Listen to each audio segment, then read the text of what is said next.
Hi there and welcome to a deck tech video for Myra, Scholar of Antiquity, and I have to say, finally a proper Gruul boss. And a rather interesting one too, it's focused around artifacts. So as always, in the description below of this video you can find this entire deck list of the thing that I've put together. Which is actually rather similar to Urza Lord High Artificer. Both can tap artifacts and go past Nullrod, by the way, to add mana. And then both can, in some form of way, create a card draw value engine. However, Urza is a little bit random, as when you activate this you have to shuffle first. Here, in Myra, I hope I pronounced this thing correctly, the Scholar of Antiquity's case, you don't need to shuffle. Also in the Gruul version, you only tap 2 artifacts instead of paying 5 mana, however, you have to pay for the thing that you exile, where in Urza's case you just cast them for free. Now in this list we have a bunch of cool cards, guys. You might be a little bit skeptic about Collector Oof inside a heavy artifact focused deck, however, we can play through Collector Oof. Everything in our commander is an activated ability, so we're not actually that affected by the Oofy. Same thing with Nullrod. Players cannot play any artifact abilities that require an activated cost. In the end, this deck is very similar to Urza, because you can, for example, use the commander to tap Trinisphere so that your opponents are suffering from Trinisphere, but you don't. On the other hand, when you tap down Trinisphere, your opponents won't suffer from it either, but you can have it in their deck until you don't want to suffer from it. Same thing with Winter Orb. You tap this down before you take your turn, and then you untap it and all of your lands together with the Winter Orb. But then when you pass turn, Winter Orb will be untapped and all your opponents will suffer from it. Winter Orb also has a bigger version, Static Orb. As long as Static Orb is untapped, players can't untap more than 2 permanent during their untap steps. However, before you take your turn, you tap this down and then you untap everything, all of your stuff, including Static Orb, so you don't suffer from it. In general, this deck wanna contain as much artifacts as you possibly could, because the more artifact, the more you can utilize your commander. So you prefer to have Stax artifacts that's gonna interact with your opponents, or artifacts that are just drawing you cards or being good for you in general. But free to cast artifacts like Myra's Bubble are great. And the same thing Urza does, you don't actually have to imprint anything inside your Chromox. Now you could if you want to be able to tap it when you don't have your commander in play, but if you want to keep your hand size, you can just play it and imprint nothing and it will still be able to work with your commander. Jeweled Amulet is a very interesting card, a 0 mana rock, so it's basically a Mox Emerald, that's the name. We basically transform every 0 costing artifacts into Mox Emeralds here.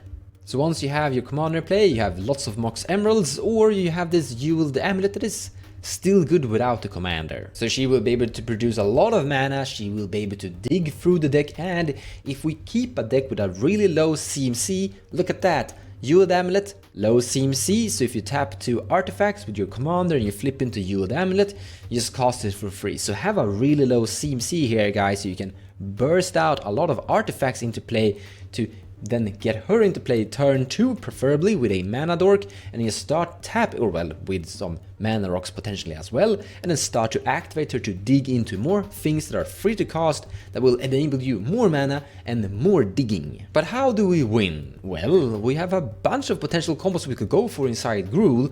I'm going for 2. The first one is a 1-card combo. You need Goblin Recruiter, and then you create a pile. When the Goblin Recruiter comes into play, search your library for any number of Goblin cards, reveal those cards to all players, shuffle your library, then put those cards on top of your library in any order, and this is the order we're placing them in.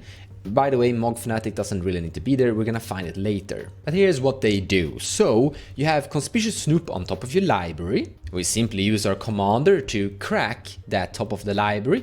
Exile the top card of your library, you may play it this turn. So just cast Conspicuous Snoop from the exile. Now Conspicuous Snoop allows you to play with the top card of your library revealed, and you may cast Goblin spells from the top of your library. So we have a Torch Courier on top of a library currently. We pay 1 red mana, we should have plenty of that somewhere around. This is a Gruul deck, so we usually have a lot of mana, and you cast Torch Courier. Now the next card on your library is a cEDH. Then you sacrifice the Torch Courier to give Conspicuous Snoop haste.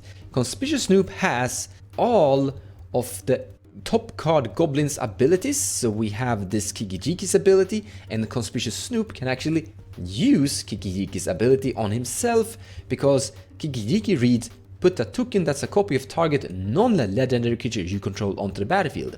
cEDH isn't allowed to target himself because cEDH is a legendary, but Conspicuous Snoop is allowed to target himself because he isn't legendary. So you make infinite Conspicuous Snoops, because you create a token that is creating a new token that is creating a new token, and now suddenly they are all tapped. The last Conspicuous Snoop that you create will copy Goblin Recruiter, and now you get to search your entire library for any number of goblins and reveal them, and you reveal Mog Fanatic. So you basically moved Mog Fanatic in front of cEDH. And then all of your Conspicuous Snoops have Mog Fanatic's ability, sacrifice Mog Fanatic, deal 1 damage to target creature or player. You have infinite tapped Conspicuous Snoops, they can all be sacrificed to deal 1 damage each, and you win the match. But this forces us to play a bunch of goblins. Yuck. However, it is a 1-card combo, and there's a lot of good tutors for it. For example, Goblin Matron can find the Goblin Recruiter, and Imperial Recruiter can also find Goblin Recruiter. And goblins aren't always that bad. For example, we have Dockside Extortionist, a pretty good goblin. We also have Vexing Shusher, that is also a pretty good goblin as well. With this, you can wreak havoc inside Counterspells War. The next target spell can't be countered by spells or abilities. You can help one of your opponent counterspell another one of your opponent. So this is really good, and it is like a strange Grand Abolisher, protecting yourself versus your opponents when you're trying to win. So yes, we have to play a bunch of goblins, but it's not always that terrible. The next combo I'm including is Underworld Breach with Grinding Station, and this will work with whatever zero-costing artifacts in general, because your commander can tap them for mana anyway. The trick is this, that you have Grinding Station in play, that is basically your Brain Freeze, and you sacrifice an artifact and you target yourself. Target player puts the top 3 cards of his library into his graveyard, so you're milling yourself, and then you're sacrificing that Mox Amber, tap it first of course, or whatever artifact for 0 mana cost you could think of, and then you use Underworld Breach to recast that 0 costing Mox Amber. When an artifact comes into play, you may untap Grinding Station and you have a loop. Now you're not increasing graveyard size, but you're filtering your graveyard. So with this you could sculpt whatever win you could think of. For example, cEDH and Celios Conscript. Now it's actually kinda easy to get there because you are milling yourself and you are digging through the deck. Now you do need to have like a graveyard size, so you can't just fire this off from nothing, but you can also just build your graveyard a tiny bit with commander, like in the process while you're digging with Grinding Station, you draw into more cards and more value and such. But also the commander is able to generate mana. Now this is requiring red mana, but for example, Mox Amber and Chrome Mox and other artifacts could generate you some red mana. Now we do have some strange cards inside this deck. For example, we're playing Gravedigger's Cage, that is destroying the Underworld Breach combo completely. However, with Grinding Station, we can sacrifice Gravedigger's Cage, so this artifact is actually not that big of a deal. And we're not really a Turbo Breach deck, we're more into the Goblin Recruiter combo. This is just like the second one that is enabling that one, but this requires a setup. You need to have a bunch of cards in your graveyard to fire this off, so it's not a plan A combo. So Gravedigger's Cage makes real sense here because it is affecting a lot of other opponents that are sometimes a little bit more leaned towards Breach. Also, even if you're not going up against any opponents, when I cast spells from the graveyard, we can still use this as a mana rock with our commander, or simply use it to draw cards. And for those that are curious, yes, this will actually work, because you're not casting spells from your library, you are exiling them and playing them from exile, and Gravedigger's Cage doesn't prevent you from casting spells from exile. But it is shutting down your Conspicuous Snoop combo, because here you need to play cards from your library, or well, you need to play like 1 card. Still, it will stop this, so Graftrigger's Cage isn't something you slam out unless you think you need to. And I could see a world where people just don't include it, but I think there are a lot of really turbo fast Underworld beach decks out there that we do want to interact with. Having interaction for Gruul can be quite tricky, and we're doing the best we can. We have Red Elemental Blast, Pyroblast, Deflecting Swat, Force of Vigor, Veil of Summer to protect yourself, and a Braid. But we also have more Stax artifacts like I talked about, Chalice of the Void, Storage Matrix, Tormund's Crypt, but I've included a very cute thing. I can't just resist, I have to do it. We're on a very red deck, so I did add Valakut to the deck. Now, we're not really all in on the Valakut strategy, it's just something that we have if the game goes a little bit longer, and it's a great land when games goes long. And we're only on red and green, so just fixing our mana base heavily towards mountain isn't a problem. So we're playing 10 snow-covered mountains. If you're wondering why there's snow, it's because we have Arcum's Astrolabe inside this deck. Great artifact, you have to pay snow mana for it, but you draw a card when it comes into play and you can filter mana. The big reason we play this is just because it's a mana rock with our commander and you draw a card on ETB basically. But if we get the land count we need, which is just the 6th land, will be a lightning bolt, and therefore forward will be amazing. Another card I just can't resist, one of my favorite, Girapur Aether Grid. Tap 2 untapped artifacts you control. This is the old wording, you can tap tokens. Girapur Aether Grid deals 1 damage to target creature or player, and we can sit and interact and bolt, or I don't want to say bolt, but pew pew pew pew pew, ping ping ping ping ping, small little sparks of cute lightning anyways. However, it could be quite explosive as this deck contains Ragavan that can create token treasures that we can tap for Girapur, Facebreaker that can also create tokens, and of course Dockside Extortionist that will usually create a lot of tokens. So I like it. A lot of people might be skeptic on the Gruul power level, but Gruul, or well, red and green as well, have gotten some really great cards. I've already mentioned Professional Facebreaker, Dockside and Ragavan. They are great for this deck, spot on what this deck wants to do. Now, okay, sure, you can't actually use it with this commander, but they are great in general anyways. But versus, for example, the Demir Thassa's Consult, green has got an amazing new card, Endurance, to basically shuffle back a few cards from the grave into the deck and make the Thassa's Consult combo, I'm not gonna say fizzle, it actually still works, but it doesn't win, it just look at some cards and cry. Now let's talk about some worthy mentions that I've actually not included inside this deck, like Blood Moon. Thing is, people aren't that affected by Blood Moon anymore.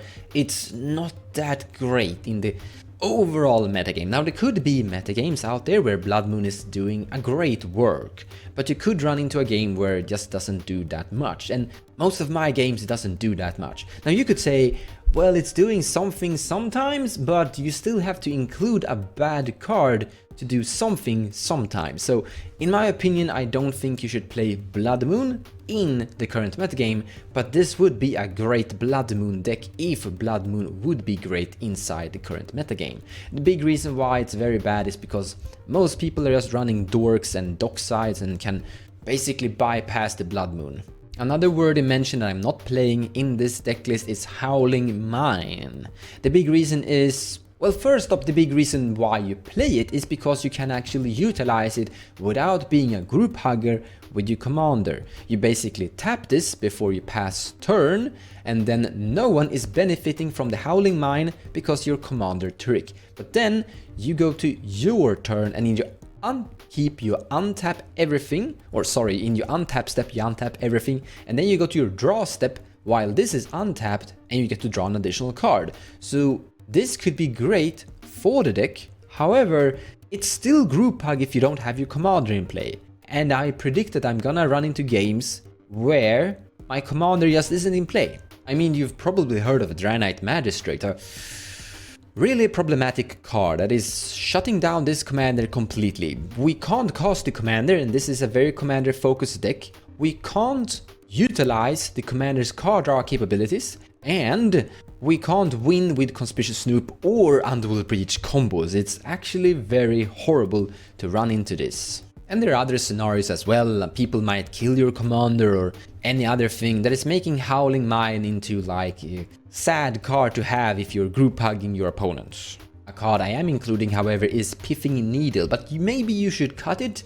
I think it's amazing. It prevents people from activating a specific ability you don't like by naming that card. And it will always be a 1-mana green mana rock with your commander or something that helps you to draw cards. So it's not bad, but there will be games where it just doesn't do that much. But I usually find this doing something. Thrasius is a very common opponent, for example. Pithing Needle also works versus Tevesh and many other different commanders. I personally really like Stranglehold. A lot of people want to search their library, so this is a very good Stax piece that is very universal against most opponents and very extra good versus other different commander decks and such. Now, there are decks that don't search that heavily, but in general we do search through our deck in cEDH quite a lot. And that's the deck, more or less. However, it's a very open deck, and there are lots of different potential artifacts that you could include and other Gruul combos that you could include as well.